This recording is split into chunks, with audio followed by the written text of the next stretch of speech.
Oke, rekan-rekan sekalian, kita akan mengimplementasikan apa yang sudah kita pelajari ya di neural networks yang sesungguhnya ya. Jadi jaringan saraf neuron yang nanti akan kita lihat secara lebih utuh ya. Dan pada uh, video kali ini ya kita akan melihat bagaimana kemudian kita bisa melakukan perhitungan ya antara predicted value dari output dan output yang sesungguhnya.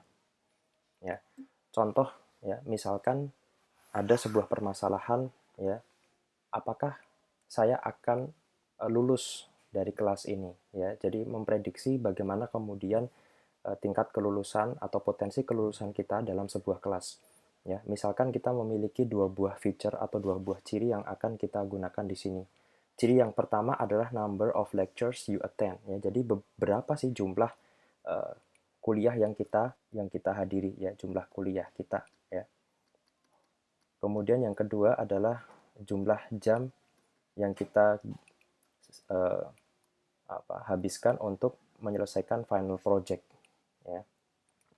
Nah, rekan-rekan sekalian, di sini kita sudah memiliki data ya, data dari yang sudah ada sebelumnya atau data-data yang sudah pernah terjadi di semester sebelumnya ya. Di sini kita memiliki sebuah bagan yang pertama sumbu Y-nya ya menunjukkan hours spent on the final project atau jumlah jam yang dihabiskan untuk mengerjakan final project. Sementara sumbu X di sini adalah number of lectures you attend ya. Jadi berapa banyak jumlah kuliah yang kita hadiri. Nah, ini adalah data yang sudah pernah ada sebelumnya ya. Jadi di sini ada past atau yang disimbolkan dengan hijau dan di sini ada fail ya yang digambarkan dengan warna merah. Ya. Nah, bagaimana kemudian ketika kita memiliki data baru? Ya, di mana kemudian kita memiliki posisi 4 dan 5, di mana kita hadir 4 kali ya, dan di sini kita menghabiskan 5 jam ya untuk mengerjakan tugas akhir. Rekan-rekan sekalian, kita melihat problem yang sudah kita bahas sebelumnya.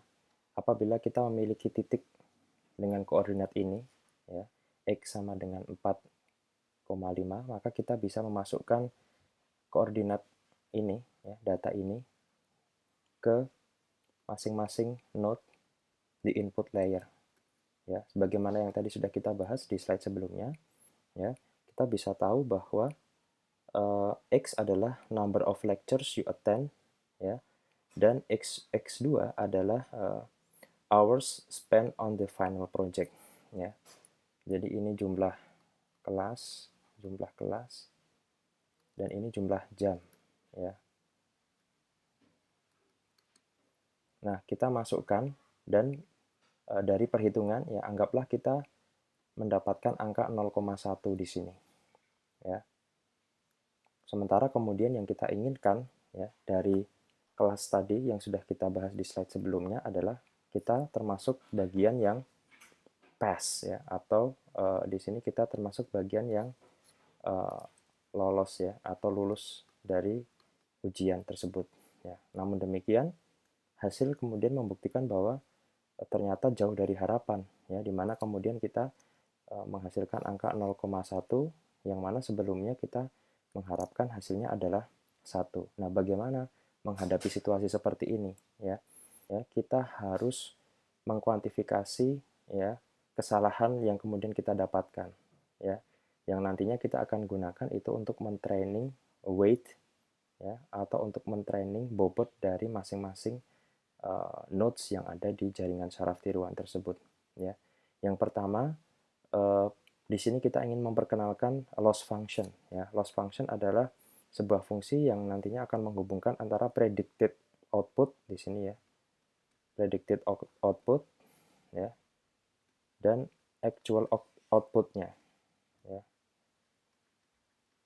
Actual output. Jadi ini adalah loss function ya.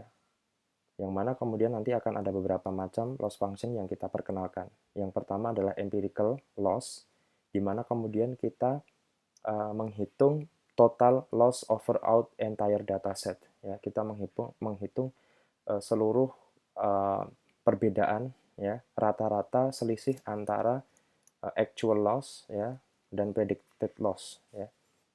Di sini misalkan kita memiliki data ya 101 dan seterusnya, sementara predicted-nya 0,1, 0,8, 0,6, kita menghitung selisihnya, ya kemudian kita jumlahkan, dan kemudian kita bagi dengan jumlah dari data tersebut. Nah, di sini biasanya di beberapa literatur kita bisa mengenal, misalkan di sini empirical loss bisa disebut sebagai objective function, cost function, atau empirical list. Binary cross entropy loss ya. Cross entropy loss itu juga mirip dengan yang sebelumnya ya. Namun kemudian di sini kita perlu melihat bahwa cross entropy loss ini bisa kita manfaatkan ketika kita menginginkan outputnya adalah probability antara 0, 0 sampai 1 ya. Jadi di sini angka yang paling kecil adalah 0, yang paling besar adalah 1 ya. Rumusnya seperti ini. Nah, kemudian yang ketiga adalah mean squared error loss. Ya, di sini ketika kita ingin memprediksi output yang sifatnya adalah continuous real numbers, ya. Kalau kemudian loss function yang sebelumnya ini adalah probability, yang mana kemudian kita bisa menggunakan probability ini untuk mengkategorisasikan kelas yang kita miliki, maka yang berikut ini, mean squared loss ini adalah untuk memprediksi real numbers, di mana kemudian fungsinya mirip dengan regresi yang sudah pernah kita pelajari di machine learning ya. Jadi di pelajaran sebelumnya ya. Misalkan di sini kita ingin memprediksi final grades ya dari mahasiswa, kita bisa menggunakan mean squared error loss ini.